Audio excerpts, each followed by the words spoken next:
Congratulations on your nomination. Sorry I was a bit late, but I was trying to introduce my own bill to prevent government shutdowns in another committee, and I just couldn't leave. I was so excited about trying to get people to pay attention to this. Kentuckians are really excited about your nomination. As you know, I supported you to be ambassador to Canada, and will support you to be the ambassador to the UN. But I did want to explore a couple of questions about issues that I think are important with regard to the Middle East. Do you agree with President Trump that the Iraq War was a giant geopolitical mistake? Senator Paul, as we had this discussion in your office, and you know that I understand that President Trump has made the statement that he believes that the Iraq War was a mistake. And if confirmed, I will be following the President's policies.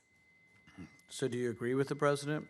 You know, I'm not going to second guess the administration, the Bush administration, but I do acknowledge that President Trump has made the statement that he disagrees with our. The reason it's an important question is it's not about history. It's not about something that happened that has no influence over what happens now. It instructs, I think, dozens and dozens of different conflicts around the world.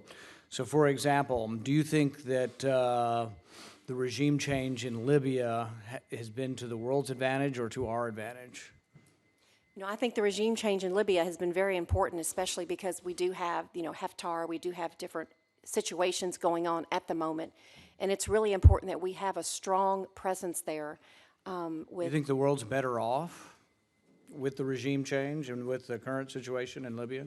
Well, we haven't really had a regime change as of yet with Haftar. No, I mean, we had a regime change with Gaddafi. We were part of France and the United States toppling Gaddafi, and some, myself included, would argue that we're worse off. I mean, that the place is very chaotic. It's been rife, with terrorist camps. We now have competing factions. We're now giving arms to Qatar as of last week, that Qatar is now giving to one side of the war, and we support the other side of the war. We used to support the UN sanctioned government. Now we support, some other generals, and it's like, no, to me it sounds like an unmitigated disaster there. And the reason I mention this is this is what happened in Iraq. We toppled a strong man who wasn't going to get any human rights awards, but he also had stability, and we replaced it with chaos. We now have Iraq that is more closely aligned with Iran. Iran is stronger because the geopolitical balance is tipped in the favor of Iran with Iraq gone, with Hussein gone. And so, yeah, I think the Iraq War still instructs us on whether Libya was a good idea, and we were a big part of Libya as well. Now, that wasn't this president. That was the previous president.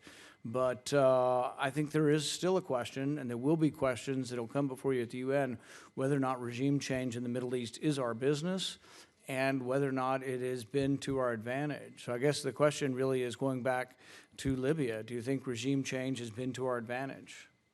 You know, I believe what is really important is that we show strength, we show deterrence.